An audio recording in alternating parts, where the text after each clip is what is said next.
Hey guys, so we're in day two now of remote learning, which is altered states of consciousness, which is pretty uh, small compared to a lot of other units on the AP exam, but it still is one of the more interesting ones because it talks about things like dreaming and sleeping and sleep disorders and those kind of things, which are all, in my opinion, pretty interesting. But we're gonna go through this. Are going to be four videos, but the good news is they're all kind of short, especially this first one, which is only about 6 or 7 slides. So I'm going to go ahead and get right into it.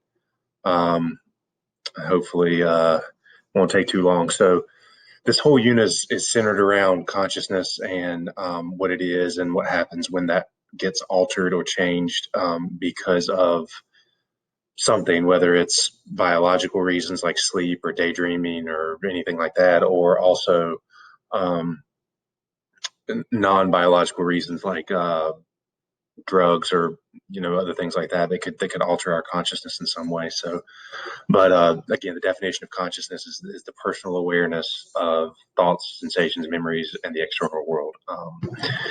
In other words, our personal understanding of our thoughts and our sensations and memories, and that's our consciousness. As long as we are able to access those and use them, then we are conscious.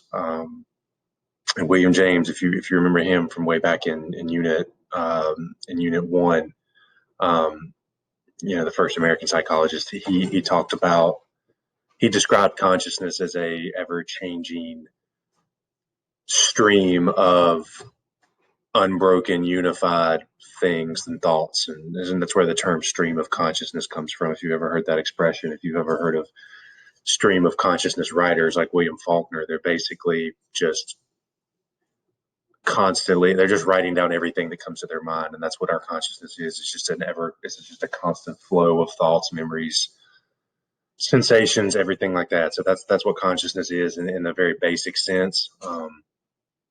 Uh, in terms of psychology, we don't, if you've ever heard the term of someone being unconscious, that normally you think of someone just not being awake or being knocked out or whatever. But obviously we know, if you know anything about, or if you remember when we talked about Freud, like the unconscious in psychology is not the same thing as being conscious, like medically speaking.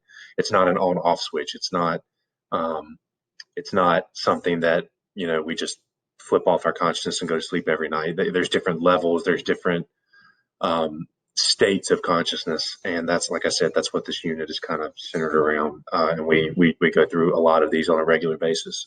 Um, these are kind of those levels that I was just talking about with these levels of consciousness, controlled, automatic, subconscious, and then the ones that we're not aware of at all. Controlled processes and controlled levels of awareness are things that we have to like constantly focus on.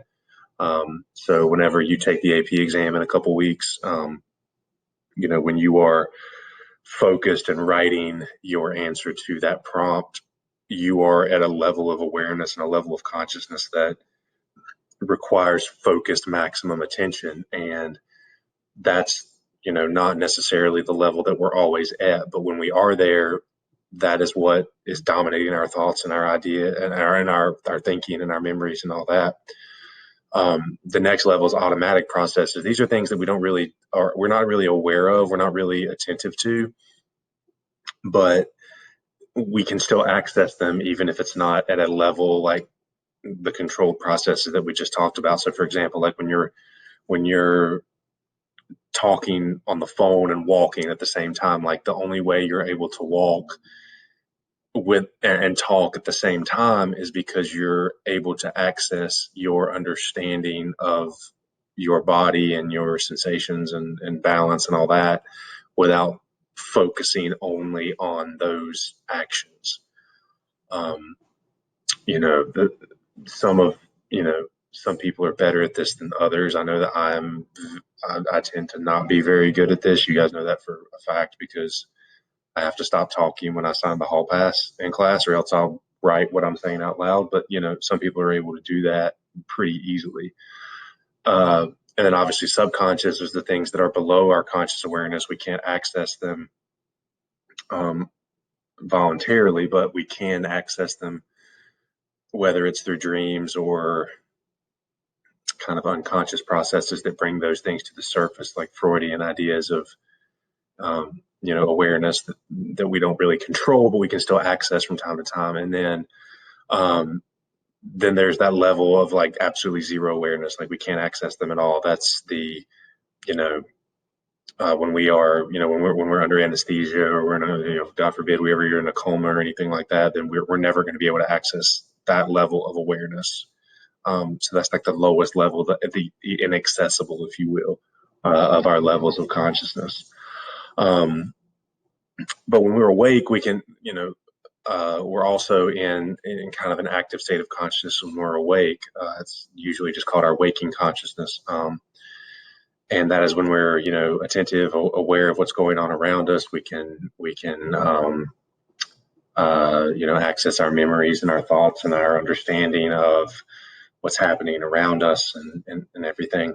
Um, and that's usually described psychologically speaking as our short-term memory and our attention span. As long as those two things are active, then we're in waking consciousness. We're aware of what's going on. We're awake. We can understand. We can access our short-term memories and our long-term memories, and therefore we're awake and we're in waking consciousness. And then another type of waking consciousness is what we call daydreaming. And daydreaming isn't just staring out a window, you know, not understanding what's happening or anything like that. Like daydreaming is honestly it's below our waking consciousness, but above the subconscious. It's kind of an in between type consciousness. And daydreaming isn't necessarily a bad thing. I mean, obviously, daydreaming while doing certain things is a bad thing, but daydreaming in and of itself is not. Um, in fact, daydreaming can actually serve a purpose of nourishing our social behavior. Daydreaming about what we would do in a certain social setting or whatever. Daydreaming about that, the person you want to ask to prom or whatever, and how you would respond to them. That's one way of daydreaming. Then also, acting as a substitute for impulsive behavior. And what I mean by that is daydreaming about, how you would act in a certain setting, that how you want to act in a certain setting, but you're not actually going to. The best example I can think of this is, if you've ever seen the movie The Secret Life of Walter Mitty.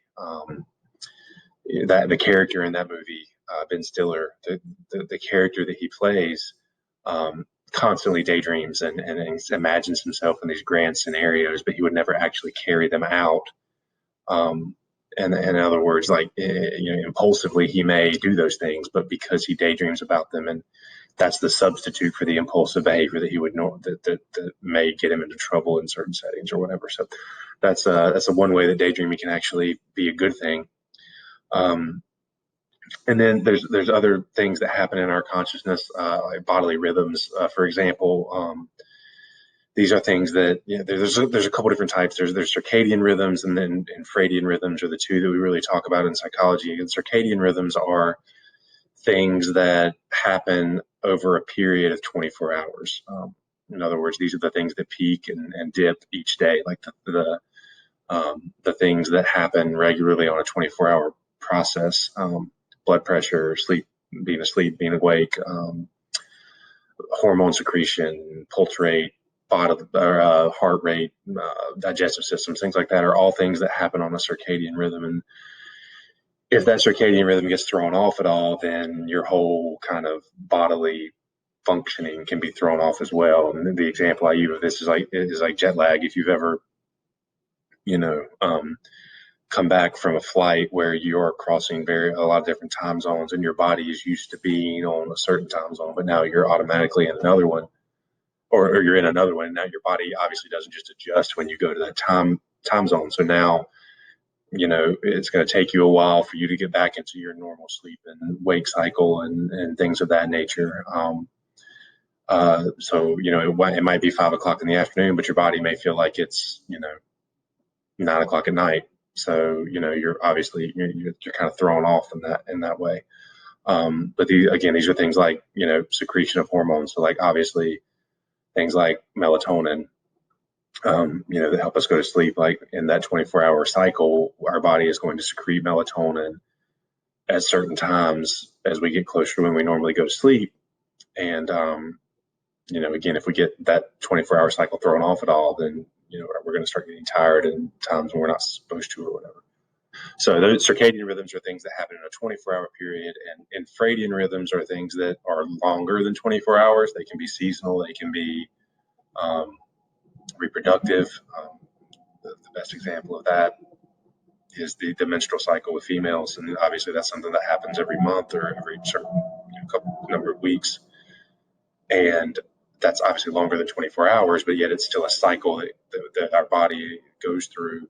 Um, and and again, that's an example of infradian rhythm. So this last slide is just giving examples, and let me see if I can try to highlight some here.